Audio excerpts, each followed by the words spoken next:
talk to me because I got money. Remember what I said to you the other day, Carol? Certain people are coming out the woodwork at me. Hello? It's like, oh, hi. And you're just thinking, no, bye-bye. Because they didn't want to talk to you before. All of a sudden now they just want to be all over you. No, bye-bye. Well, that's fake. You said it. I mean, the key thing is just learn how to live, learn how to basically enjoy your life. Because to me, if you're happy, you can have meager as far as your existence, as far as the monetary things, if you're happy. Right. But the thing is, remember, society is always that little goblin on your back telling you that you have to have more and do more to be happy. So if you ain't got no money, you can't be happy. That's what society... Remember, KMOs, this is what they keep doing. Listen, right, okay, we are sharing now. Okay, I'm just going to get into it because we got to do this. Link 15, KMOs. I'm sorry, I'm just going to say it. This is a must read. When I saw this article, I was like, oh my God, this is so true. This is indicative of the way society still thinks today. I'm just putting it out there on the reel. Okay, the lowest of the stack. Why black women are struggling with mental health. People, this is another must-read article for you. I'm sorry. It's a perception of young black women in everyday life. It's saying that it may be exacerbating already high rates of depression and anxiety. And this writer of the article explains why she's fighting back. I'm sorry. People, when I saw this, I was like, do you know what? The reason why we're so stressed, especially as black women, is because, as I've just been saying, society is making us feel that we are supposed to be able to do everything. And you ain't supposed to be stressed. You're supposed to be able to take on everything without batting an eyelid. Don't flinch. You have to be strong. You have to be super strong. You have to be Superwoman. And if you cannot be Superwoman, there's something wrong with you. You're falling below the required standard, shall we say. And guys, like I said, TV's coming because you're going to see me sitting there with the quote unquote in the air. No, okay, and okay.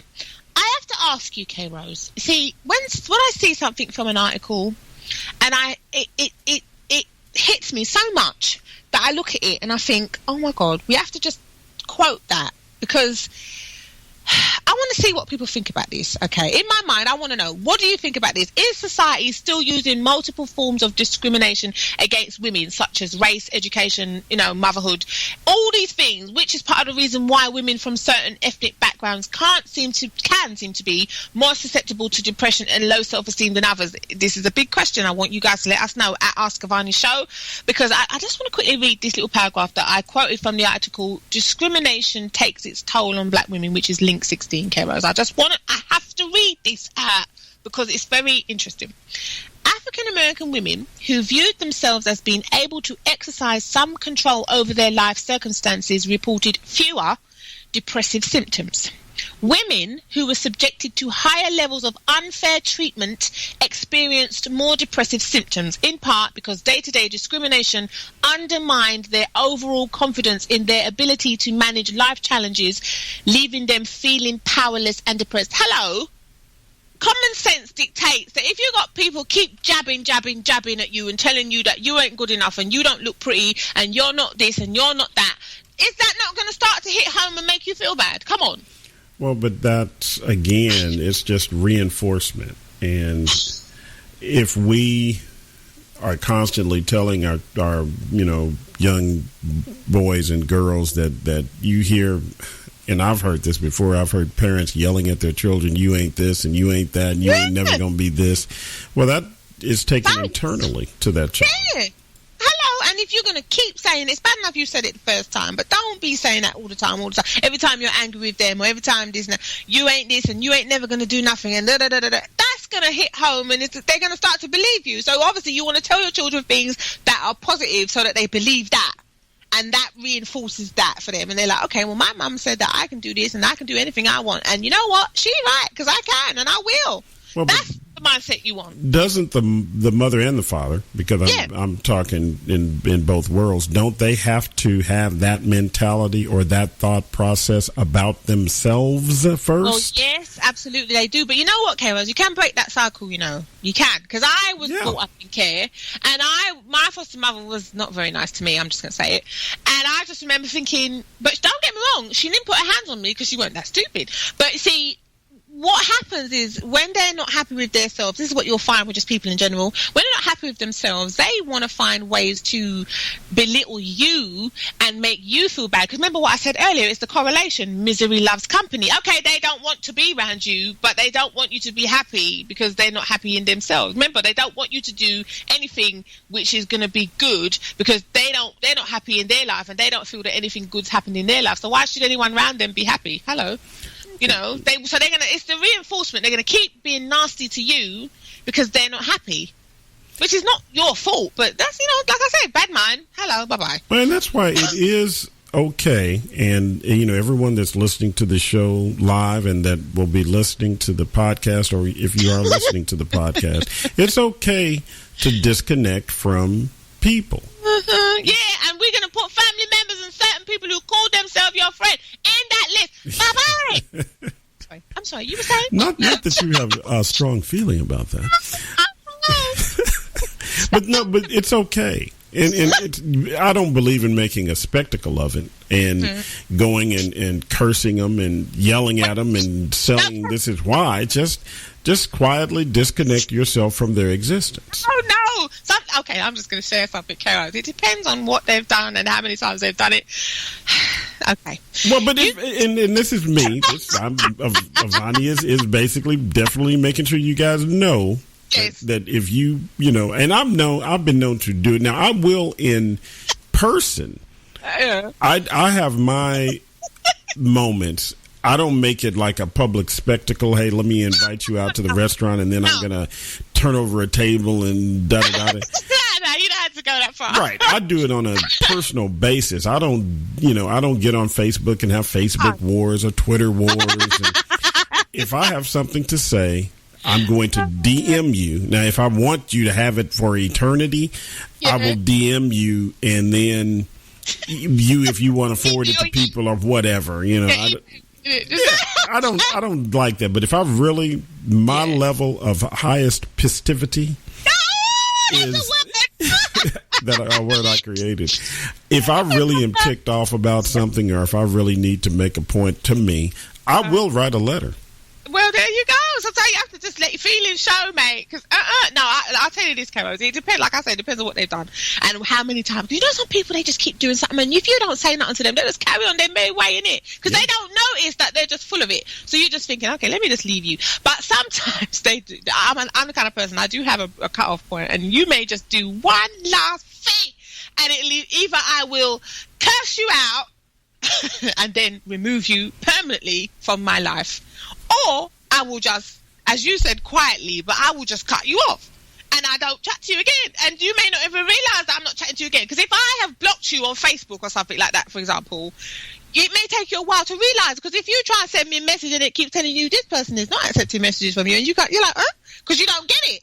You don't realise what you've done. But some people, you have to tell them about themselves, whether it's in person or over the telephone, so that they understand, really and truly get it. And then you just keep it moving. Because you ain't going to do that again. You are not going to do that, whatever it was, to me again. I'm just going to say it. Okay. And that type person, normally when you make that statement, they'll do a Donald Trump on you and act like, well, it was his problem and I don't really care because it's not going to hurt me. Because they really don't care. Well, good luck to them then, because I don't care too. And that's nice. And that's the way I am. Well, they're going to feel it because let me tell you this, K-Rose, 9 times out of 10. For example, say if it was an ex-boyfriend, this is a good example. For example, right, you'll find, okay, that whether it's months, whether it's years later, they're just going to want to chat to you. Oh, I'm just saying, they're going to realize that they messed up and they want to chat to you again. No, bye-bye. Because listen, you got some funky ways, right, that I don't love. And you ain't stressing me out with them no more. So bye-bye. That's it. I don't have anything else to say. Because listen, link 17, Karo, just a case in point. Stress caused by daily discrimination is linked to health problems. Hello? It's discrimination. Now, we've just been talking about people and their foolishness and their problems. But if you're going to work, for example, and this is a prime example of this, if you're going to work every day and you're getting discriminated against, and I have had this happen to me, which is why, as you know, I don't love the city, Karo. I have told you this. I don't love it because I don't love their ways. They're nasty. They've got some nasty ways up there. But it's all right. Because they think that I'm the heathen. But okay. I ain't even say no more, because some of the things that you see some of these people do, you have to look at them and be like, really? Okay. I'm just going to let you just keep it, because I have to keep it going. I have got to keep on rolling down the hill like an avalanche to get to my destination, because I ain't got time for this. My train has left the station. You will not be able to catch it. Bye-bye. I don't have time for you. These people will be in this job, whatever they're doing, and you know they don't even like it, but they ain't got nothing else to do in their lives. Okay, well, they have to stay there 30 plus 40 odd years. Good luck to you, because I won't be here looking in your morning, so I don't mind. I won't be here to put up with your foolishness, because you see, when people ain't got nothing better to do and they're bored, okay, they ain't got no life, so they come to work to want to give you grief because they're not happy. Remember what I said to you about people when they're not happy? They don't want you to do better than them. They don't want you to do well at all. So it's like they're not happy. They see something about you and they think, you know what, I just don't like that about this person. I just don't like her. What, you couldn't even ask them to tell you the real reason, because they probably can't give you a definitive reason. But don't worry with them anyway, because those types of people, like I said earlier, bad mind don't prosper. Goodbye. This is why, especially for us black women going to work, sometimes, listen, it ain't worth that struggle, you know. If someone is in your face, don't deal with them. Just please, please don't deal with them, because they will work your last nerve, and if you try to kill them, it's you that's going to jail. So please. Yeah, I mean, it's pretty black and white. Please don't rush it. Because some people, I've been to jobs where I've had to leave because I've just thought I'm so unhappy. And if I'm unhappy, I'm sitting there. I'm the type of person, my brain's going. I'm like, okay, how am I getting out of here? I'm working my escape plan. I'm working it out an escape route, Karo. They don't know this, but they're always trying to plot for you to leave sooner than you may have planned to. This is what I mean about the survival instinct, because people are always trying to mess you up. As I said earlier, trying to put the kibosh on you. Mm-hmm. Right, and I ain't able for that. Well, but if you keep yourself mentally balanced, you always leave on your own terms. Right. You don't get pushed out. You don't get fired. You leave because you knew it was time to. But I'm saying you leave, but you know you're ready to go when you get fired. Yeah, you don't care. That's my thing. You don't come in the door and have it happen unexpectedly. No, you don't mind with them, because you know, remember what I say, what goes around comes around, you know. Sometimes I've even been privy to when someone has got their comeuppance, which has been very amusing, I must say. But it's all right. You know what, Karo, don't worry with them. Link 20. The real reason that so many women have to spend so much time getting ready. Now, I wanted to put this in because depression, as we know, is still so very stigmatized, and it's a hidden topic in society, right? And I'm thinking, okay, why? Has anyone ever wondered why it seems that women can suffer because of what society, as what we were talking about earlier, and the media are portraying that they should be doing? And I say should, quote unquote, be doing, to be seen as and appreciated as women. Now, remember what we talked about? If you keep getting told that you ain't pretty, and you got to, especially in the black community, we're told we ain't pretty and we have to have straight hair, we got to wear a weave, we got to do this, we got to do that.